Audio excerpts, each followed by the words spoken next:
하나님께서 창조하신 최초의 인류 아담과 하와가 아들 둘을 낳았습니다. 가인과 아벨이죠. 이 본문에서 이 가인과 아벨의 이 인류 최초의 살인 사건인데, 가인이 동생 아벨을 죽인 사건인데, 이 사건에서 몇 가지 진리를 깨닫게 됩니다. 오늘 이 가인과 그 아벨에게서 동일한 같은 점을 발견하게 되는데, 그것이 무엇인가 하면 둘 다가 여호와께 제물을 드렸다는 것입니다. 오늘날로 말하면 예배겠죠. 둘 다가 외형적으로는 같은 모습이에요. 물론 제물은 다르지만 어쨌든 여호와께 제물로 제사, 예배를 드린 것은 똑같았습니다. 가인도 아벨도 마찬가지였죠. 이게 무슨 말인가 하면, 이 아벨은 중생한 자거든요. 가인은 중생하지 않은 자이고, 그러므로 이 중생자와 비중생자가 이 교회 안에도 존재하는데, 그들의 그 외형적인 예배의 모습으로는 구분이 안 된다는 것이죠. 똑같은 모습으로 예배를 드리기 때문에 그런 것입니다. 이것이 인간적인 시각의 한계죠. 그래서 인간들은 여기에서 많은 실수를 범하게 됩니다. 외형적으로만 잘 신앙적인 행위를 표출해도 인간은 그의 신앙을 높게 인정을 해주게 됩니다. 그래서 교회에서 때로는 이 직분을 선출할 때에도 이러한 인간의 한계에서 벗어나지 못하는 게 되는 경우가 많이 있죠. 가라지가 직분자의 그 범주에 들어가게 되는 경우도 있게 됩니다. 이것이 인간의 한계예요. 그래서 아벨과 가인의 외형적인 여호와와의 관계에서 외형적인 측면에서 볼 때에 아무런 문제가 없어 보입니다. 다 정상이에요. 똑같이 예배드리고 똑같이 찬송하고 똑같이 기도하고, 아니 더 열심히 할 수도 있거든요.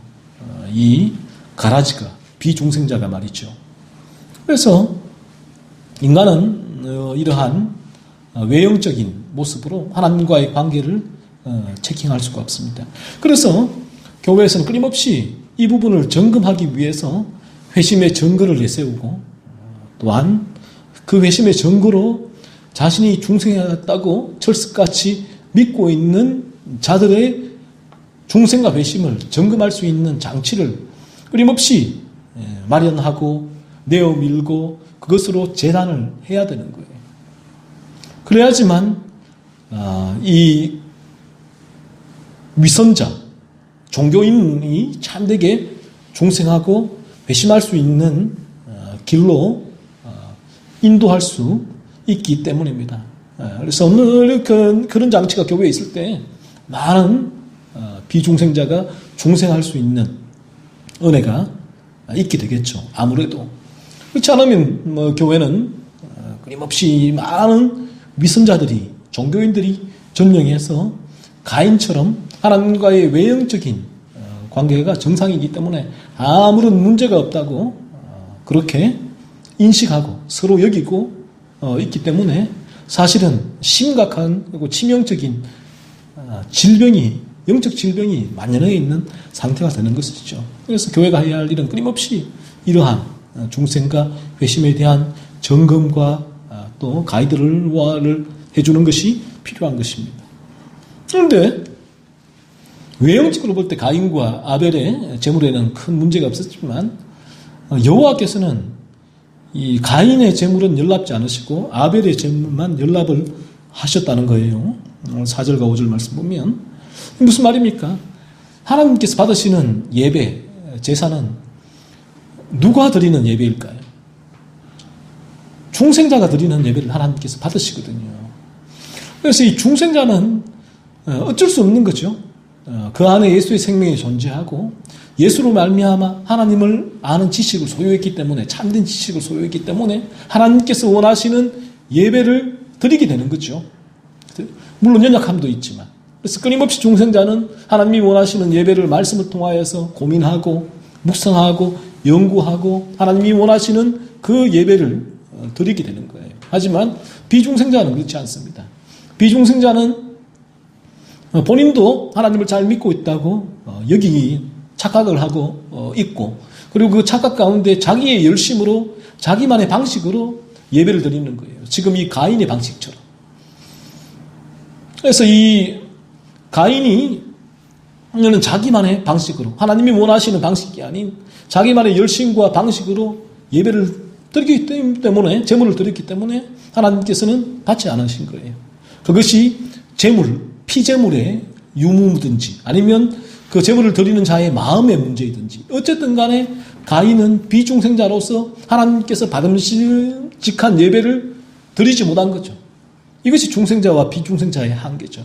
그래서 하나님께서 미가에서도 천천의 수양이나 만만의 강수 같은 기름과 제물로 내게 번제할지라도 나는 질린다, 필요가 없다라고 말합니다. 왜 그래요? 비중생자가 하나님 앞에 아무리 예배를 드려도 하나님은 그것이 오히려 하나님을 모욕하고 조롱하고 는 것으로 여기는 거예요. 그래서 하나님은 그 예배를 받지 않았습니다. 그래서 오늘 가인의 이 제물도, 이 예배도 그래서 하나님께서 연락지 않으신 것입니다. 하지만 하나님은 아벨의 제물은 연락하셨죠. 아벨은 중생한 자로서 하나님이 원하시는 방식대로 예배를 해야 되는 것입니다. 그래서 오늘날 교회에서도 이 예배의 방식이 인간 위주의 인본주의적인 예배가 너무 많아요. 하나님이 원하시는 예배가 아니라 인본주의적인 예배. 그래서 제스는 오늘날 이 한국의 교회가 가능하다면 이 청교도 개혁주의적인 예배의 형태를 갖추고 또 그러한 예배의 본질을 살릴 필요가 있다라고 그렇게 믿습니다. 왜냐하면 그럴 예배가 참 완벽하지는 않지만 성경에 가까운 예배를 드리기 위해서 이들은 끊임없이 그 본질을 붙들고 기도하고 노력했거든요. 하지만 오늘날 이 세월이 쭉 그 종교개혁에서 그들이 일구어 놓은 그러한 성경적인 예배의 전통, 하나님이 원하시는 예배의 모습들이 많이 변질이 되었죠. 인간이 기뻐하고 인간을 즐거워하고 인간을 만족시키는 오늘날 예배가 너무나 많이 있습니다. 그래서 이 CCM도 마찬가지고 가스펠송도 마찬가지고 인간의 흥, 즐거움, 만족이에요. 이 설교도 마찬가지고 인간의 심령에 만족을 주는 설교. 그러니까 오늘날 이 대형교회가 백화점식 교회라고 또 얘기를 합니다. 메가처치를. 그러니까 백화점에는 내가 원하는 물건을 다 살 수 있거든요. 그러니까 이 메가처치가 더 많은 사람들을 모으기 위해서는 이 교회에 오는 사람들이 원하는 것들을 줄 수 있어야 되겠죠. 그래서 그들은 좀 심하게 말하면 헌금을 내고 그리고 또 종교 상품을 구매를 해가게 되는 것이죠. 그래서 심각한 문제가 있게 되는 것입니다.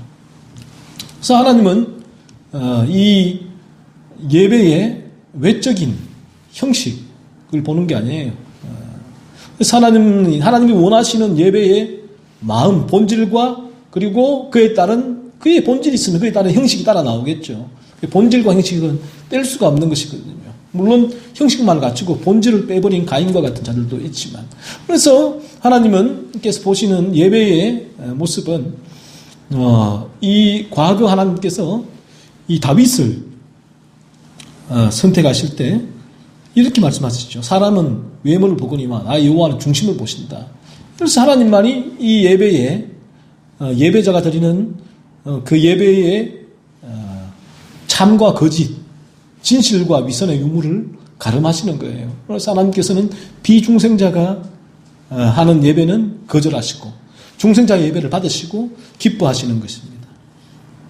그런데 이 다음으로 이 가인이 비중생자로서의 삶의 모습이 확인하게 드러나는 부분이 바로 이것입니다.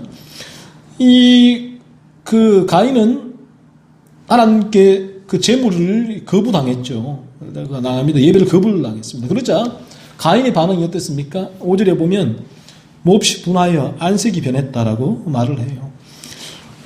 그래서 이 중생하지 않는 자는 원죄의 지배를 받고 있기 때문에 모태로부터 죄악의 물들어 있는 거죠. 전적으로 타락해 있기 때문에 이들은 이러한 하나님께서 예배를 거부했을 때 왜 거부했을까? 오히려 거기에 대해 고민하고 회개하고 돌이켜보고 그들의 그러한 잘못된 신앙을 바로잡으려고 하는 것이 아니라 자신이 그렇게 열심으로 열정으로 이렇게 예배하고 종교행위 신앙회를 했는데 거부가 당했다라는 그 부분에 있어서만 분노하는 거예요. 분노. 회개보다 분노하죠. 여기서 오늘 5절에서도 몹시 분하여 안색이 변하였다라고 말을 합니다. 이와는 정반대의 인물이 다윗이잖아요. 다윗은 중생한 사람인데 우리아를 바세바를 범하고 우리아를 죽이는 큰 범죄를 지은 후 일개 선지자가 왕인 다윗에게 나와 질책을 합니다. 질책을 할 때 다윗이 어떻게 했습니까? 몹시 분하여 안색이 변하였나요? 그렇지가 않죠. 나단을 다윗은 단칼에 그냥 죽여 버렸을 수도 있었지만 오히려 다윗은 그의 질책에 방에 들어가서 밤새 눈물로 베개를 띄웠다라고 말을 해요. 그만큼 많이 울었다는 거죠. 눈물을 많이 흘려서 그 눈물이 강이 되어서 베개가 그 위에 떴단 말이잖아요. 그러니까 이처럼 다윗은 그러한 죄악을 지적했을 때 또 인식했을 때 회개하며 고백하며 회개를 했죠. 전혀 이 가윈과는 다른 부분이죠. 이것이 중생자와 비중생자의 차이라는 것이죠. 그래서 우리가 이 예배 전에 회개의 시간이 있는데 그래서 중생자는 회개를 하는 거예요. 자그마한 죄에도 큰 죄에도 마음 아파하며 애통해하며 회개의 시간을 가지게 되는 것입니다. 오늘날 이 죄인들이 있죠. 죄인. 원죄의 지배를 받고 있는 죄인들은 그래서 회개를 하지 않아요. 후회를 하고 후회를 할지는 몰라도 진실된 회개를 할 수가 없습니다. 왜냐하면 진실된 회개는 하나님과의 참된 신앙적인 영적인 관계에서 나오는 것이기 때문에 그렇죠. 그래서 오늘날 인간들은 이 죄의 지배를 받고 있기 때문에 죄는 아주 노련한 프로페셔널한 거짓말쟁이에요. 그래서 이 요한복음 8장 44절에도 사탄을 보고 그러니까 사탄은 원죄로 인간을 지배하고 있는 것이 인간의 인간론 상태예요. 이 성경이 말하는 인간론인데 그래 자연인의 상태는 그렇단 말이죠. 그래서 성경은 그 마귀를 보고 거짓말쟁이고 거짓의 아비다라고 그렇게 얘기를 하죠. 그러니까 이 사탄은 노련한 거짓말쟁이라는 거죠. 그래서 인간을 원죄로 붙들고 있는 것이죠. 그래서 인간들은 끊임없이 죄를 지으며 거짓말을 하는 거예요. 자신의 잘못을 회개하기는커녕 정당화하고 합리화시키며 그 상황에서 빠져나가려고 해요. 그리고 그 죄를 지적하는 사람들에게 이 가인처럼 분노함, 안색이 변합니다. 그렇죠. 그래서 이 계속해서 비중생자의 특징이 오늘 7절 말씀에 나오고 있는데 이렇게 하나님께서 말씀합니다. 가인에게 네가 선을 행하면 어찌 낯을 들지 못하겠느냐라고 말씀을 해요. 그러니까 이게 무슨 말이냐? 뒤집어 말하면 중생자는 선을 행하게 된다는 것이죠. 비중생자는 선을 행할 수가 없는 것입니다. 그래서 중생자의 우리가 진실로 내가 예수님을 내 죄를 깨닫고 그 죄에서 나를 건지시는 위하여 십자가에서 죽으신 그 주님을 믿는 순간 하나님 그리스도의 생명이 우리 안에 임하게 되고 우리는 그때부터 선을 행하는 착한 삶을 살게 되는 것이죠. 그래서 착한 인간이 되는 거예요. 악한 인간에서. 죄인에서 의인이, 선인이 되는 것입니다. 그런 삶의 변화가 동반되는 것이죠. 그래서 주님은 마태복음 5장 16절에서 이같이 너희 빛이 사람 앞에 비치게 하여 그들로 너희 착한 행실을 보고 하늘에 계신 너희 아버지께 영광을 돌리게 하라라고 말씀하고 있죠. 우리 착한 행실을 보고 그들이 세상에 믿지 않는 자들이 하나님 아버지께 영광을 돌리게 하라는 것입니다. 그래서 이것이 큰 차이죠. 그래서 이 하나님은 가인에게 네가 선을 행하면 어찌 낯을 들지 못하겠느냐. 그러니까 선을 행하지 못하는 그런 가인의 삶에 대해서 하나님께서 말씀을 하신 거예요. 바꾸고 말하면 중생자는 이런 착한 행실, 선을 행하는 그런 삶의 변화가 따라오게 된다는 거예요. 그래서 우리가 주님을 진실로 믿게 되어지면, 중생하게 되어지면 우리 안에 이 착한 삶, 선한 삶이 동반되는 것이지, 절대로 이 선한 삶, 착한 삶은 그 교육으로 이루어질 수가 없는 거예요. 학교의 교육과 가정교육으로 이루어질 수가 없는 것입니다. 그래서 오늘 아침에 잠깐 그 아동폭력에 대해서 토론하는 것을 제가 잠깐 이제 오기 전에 봤는데, 그래서 그 대책이 뭔가 했을 때 이런 대책을 내놓아요. 왜 이렇게 아동폭력이 지금 만연하다는 거예요. 아동폭력이. 그래서 지금 그 미취학 아동의 아동폭력이 거의 상당수가 지금 신고가 됐는데, 그런데 이 미취학 아동이기 때문에 자신의 상황을 얘들이 미취학 아동이 이렇게 고소하거나 고발하거나 알릴 방법이 없다는 거예요. 그럼에도 불구하고 상당한 퍼센트가 지금 신고가 됐다는 거죠. 그러면 이게 신고 안 된 경우가 훨씬 많을 거라는 거예요. 그래서 심각한 아동 학대가 지금 이루어지고 있다는 거예요. 그래서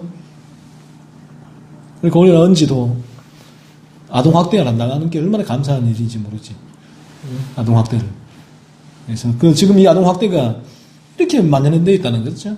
그래서 이거에 내놓는 대책이 왜 이런가 했을 때 교육의 부재를 꼽는데, 그래서 제가 약간 코웃음을 쳤습니다. 사실 코웃음을.